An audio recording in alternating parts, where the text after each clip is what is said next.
Selamat datang di channel YouTube Lorong Kelam Stories. Teror babi ngepet di malam buta.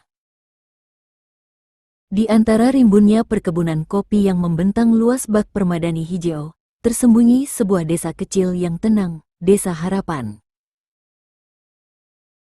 Nama itu seolah menjadi doa bagi penduduknya, agar senantiasa hidup damai dan tenteram. Namun, ketenangan itu perlahan terkikis, digantikan bayangan pekat yang menyelimuti setiap sudut desa. Bukan sekadar isapan jempol, melainkan bisik-bisik yang lama-lama berubah menjadi jeritan pilu, teror babi ngepet. Kisah ini bermula dari keluarga Pak Ramlan, seorang petani gigih dengan tangan-tangan kasar yang tak kenal lelah menggarap ladang. Wajahnya yang keriput menyimpan segudang pengalaman hidup, namun sorot matanya tetap memancarkan kehangatan seorang ayah. Bu Sumi, istrinya, adalah sosok yang lembut dan cekatan, selalu siap sedia merawat rumah tangga dengan penuh cinta. Mereka dikaruniai dua orang anak, Bayu, seorang pemuda tanggung yang sedang meniti bangku kuliah di kota, dan Dewi, gadis kecil ceria yang masih duduk di bangku sekolah dasar. Kehidupan mereka sederhana, namun dipenuhi tawa dan kebahagiaan. Setiap sore, setelah lelah berkebun, Pak Ramlan sering bercanda dengan Dewi, menggendongnya di pundak, sementara Bu Sumi menyiapkan hidangan sederhana namun lezat. Suara tawa Dewi yang melengking riang adalah melodi terindah bagi mereka, mengusir penat dan lelah. Namun, kebahagiaan itu mulai retak. Awalnya, hanya kehilangan kecil. Uang tabungan yang tadinya tersimpan rapi di dalam kaleng biskuit, tiba-tiba lenyap seperti ditelan bumi. Perhiasan emas Bu Sumi yang disimpan di dalam lemari pun raib tanpa jejak, seolah ditiup angin malam. Keluarga Pak Ramlan mengira itu hanya kecerobohan atau lupa meletakkan.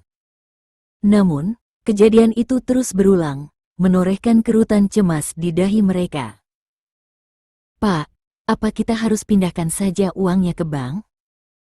usul Bu Sumi dengan nada khawatir. Pak Ramlan mengangguk pelan, matanya menerawang jauh, seolah mencari jawaban di kegelapan malam. "Mungkin saja, Bu. Tapi, ini aneh sekali. Tidak ada tanda-tanda pencurian. Pintu dan jendela selalu terkunci rapat."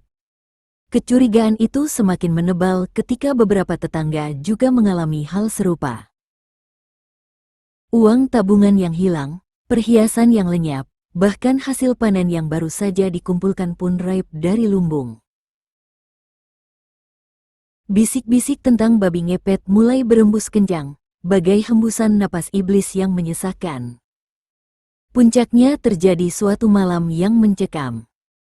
Angin berembus kencang, mengayunkan dedaunan kelapa hingga bergemerisik seperti bisikan setan.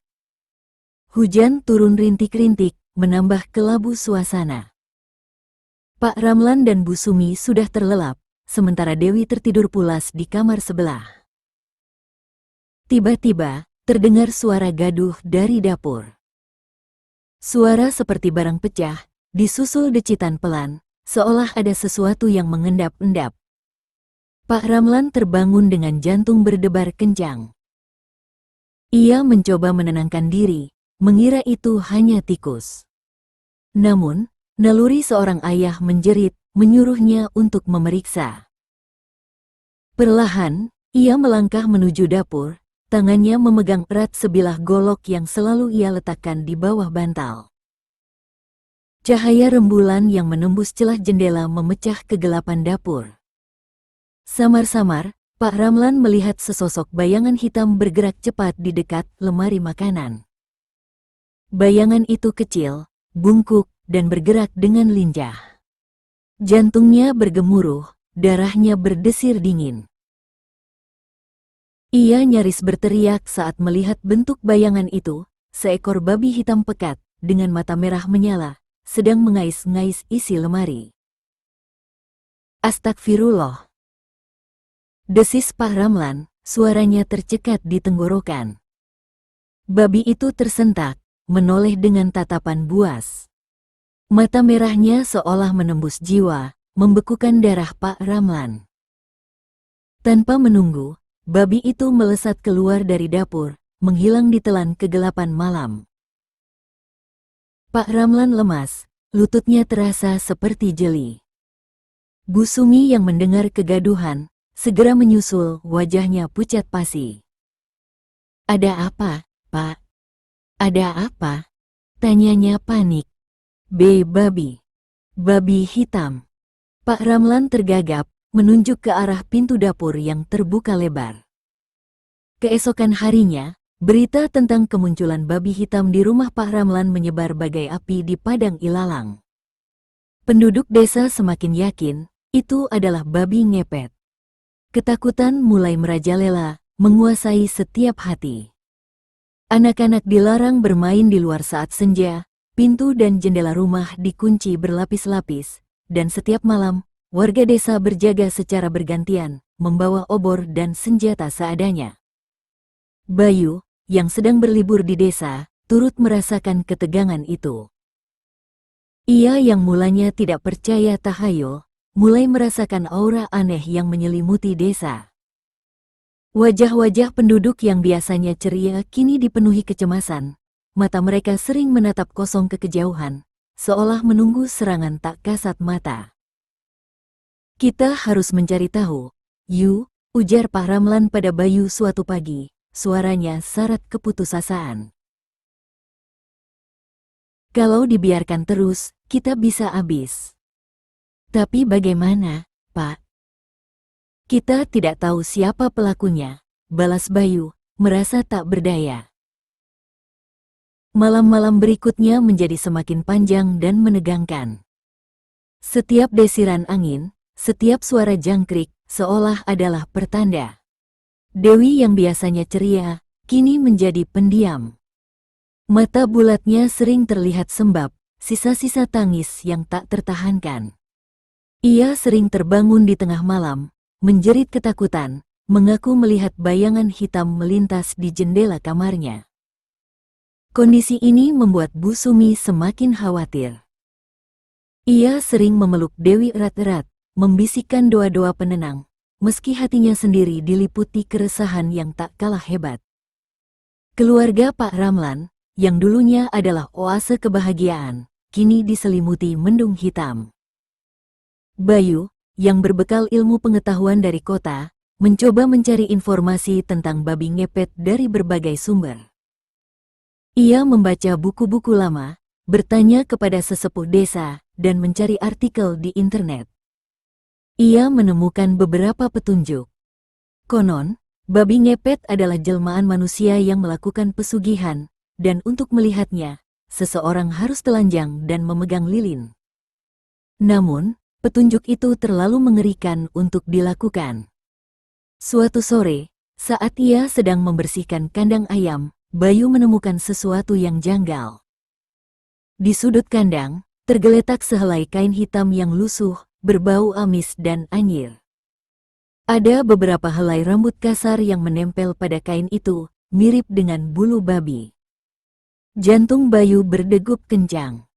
Ia teringat cerita Pak Ramlan tentang babi hitam yang masuk ke dapur mereka. Ia menyimpan kain itu, merasa ini adalah sebuah petunjuk penting. "Bu, Pak, lihat ini," seru Bayu, menunjukkan kain hitam itu kepada orang tuanya. Pak Ramlan dan Bu Sumi terdiam, menatap kain itu dengan tatapan ngeri. Bau amis yang menyengat seolah adalah napas dari kekuatan gelap yang mengintai. Ini pasti milik makhluk itu, Yu," bisik Bu Sumi, wajahnya memucat. "Tapi dari mana asalnya? Dan kenapa ada di kandang kita?" tanya Pak Ramlan, mencoba mencerna. Bayu berpikir keras.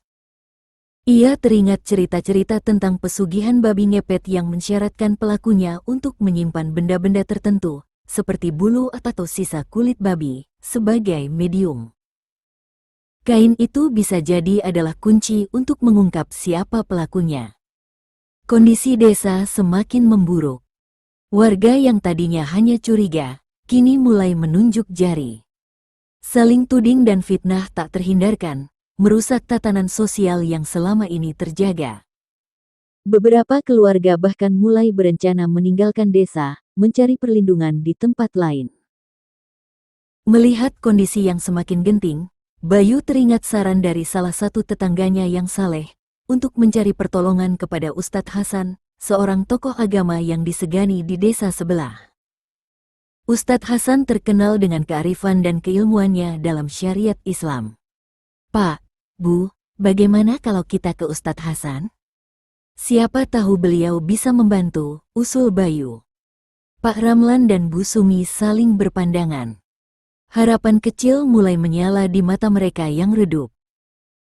"Benar juga, Yu. Ustadz Hasan memang orang yang berilmu. Mari kita temui beliau besok pagi." Keesokan harinya, dengan hati yang berat namun penuh harap, keluarga Pak Ramlan pergi menemui Ustadz Hasan. Mereka menceritakan semua kejadian yang menimpa keluarga mereka, dari uang yang hilang hingga penampakan babi hitam. Ustadz Hasan mendengarkan dengan saksama, matanya memancarkan ketenangan. Setelah mendengar seluruh cerita, Ustadz Hasan menghela napas panjang. "Ini adalah ujian dari Allah, Nak. Ujian bagi iman kita. Babi ngepet memang ada, dan ia adalah wujud dari ilmu hitam yang menyimpang. Ia mengambil harta dengan cara haram, dan hanya bisa dihentikan dengan kekuatan doa dan keimanan. Tapi bagaimana caranya, Ustadz? Kami sudah tidak tahu harus berbuat apa," kata Bu Sumi, suaranya bergetar menahan tangis. Ustadz Hasan tersenyum lembut. "Jangan putus asa, Bu. Allah tidak akan memberikan ujian melebihi kemampuan hambanya. Kita akan melakukan pembersihan secara spiritual. Insya Allah, dengan izin Allah, makhluk itu akan kalah dan pelakunya akan tersingkap." Ustadz Hasan kemudian menjelaskan langkah-langkah yang harus dilakukan. Pertama, seluruh warga desa harus memperkuat ibadah mereka, memperbanyak zikir, dan membaca ayat-ayat Al-Quran.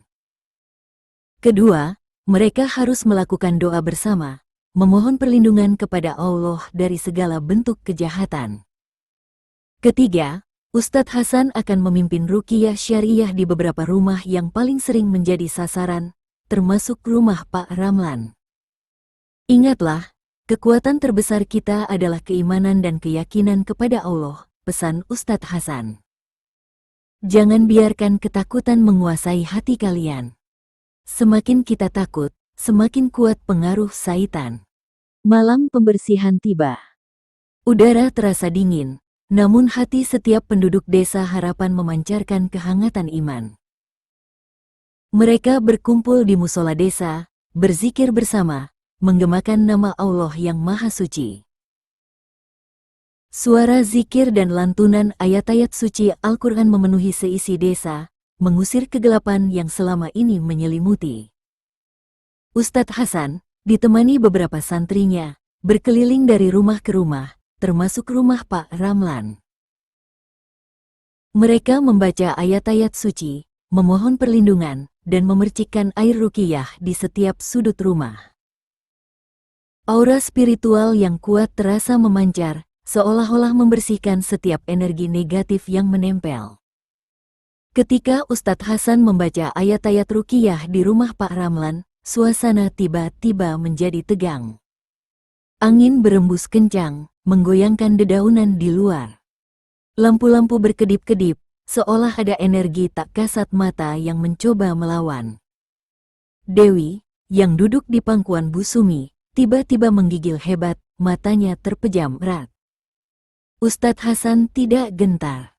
Ia semakin mengeraskan suaranya, melantunkan ayat-ayat suci dengan penuh keyakinan. Tiba-tiba, dari arah belakang rumah, terdengar suara erangan kesakitan yang aneh, seperti suara hewan yang terluka parah. Disusul kemudian suara deburan keras, seolah ada sesuatu yang jatuh. Bayu segera bergegas menuju sumber suara, diikuti oleh Pak Ramlan. Mereka menemukan sebuah lubang kecil di tanah, tak jauh dari kandang ayam. Di sekitarnya, tanah terlihat berantakan, seolah ada yang mencoba menggali dengan tergesa-gesa. Dan yang paling mengejutkan, di dekat lubang itu tergeletak sehelai kain hitam yang lusuh, persis seperti yang ditemukan Bayu sebelumnya. Kain itu terlihat basah dan kotor, berbau amis yang lebih menyengat.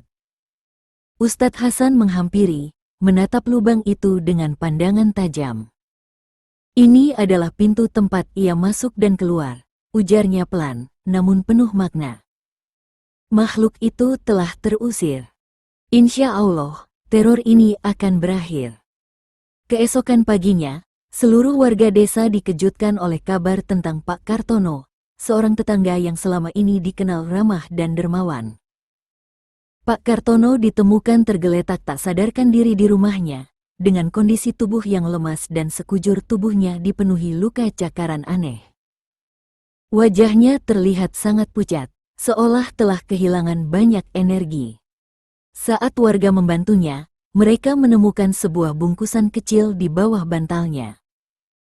Bungkusan itu berisi sisa-sisa kain hitam yang sama dengan yang ditemukan Bayu, serta sehelai bulu babi yang tampak kusam.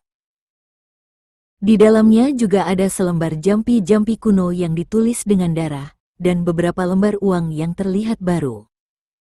Meskipun tidak ada yang menuduh secara langsung, petunjuk-petunjuk itu berbicara lebih keras dari 1000 kata.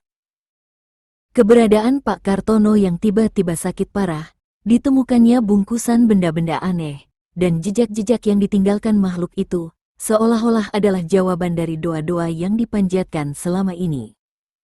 Perlahan, ingatan warga kembali pada beberapa kejanggalan pada diri Pak Kartono. Ia seringkali terlihat lesu di pagi hari, namun di waktu yang sama, ia selalu memiliki uang baru yang melimpah, padahal ia tidak memiliki pekerjaan tetap. Ia juga sering menolak untuk sholat berjamaah di musola, dengan berbagai alasan. Tidak ada cacian atau makian. Hanya ada tatapan iba dan kekecewaan yang mendalam dari warga desa. Mereka menyadari bahwa kekayaan yang diperoleh dengan cara yang tidak benar, pada akhirnya akan membawa kehancuran. Setelah kejadian itu, teror babi ngepet di Desa Harapan benar-benar lenyap. Tidak ada lagi uang yang hilang, tidak ada lagi perhiasan yang lenyap, dan tidak ada lagi penampakan babi hitam yang meneror. Ketenangan kembali menyelimuti desa, bagai embun pagi yang menyegarkan. Keluarga Pak Ramlan kembali merasakan kebahagiaan. Dewi tidak lagi menjerit di malam hari, dan tawa riangnya kembali terdengar mengisi setiap sudut rumah.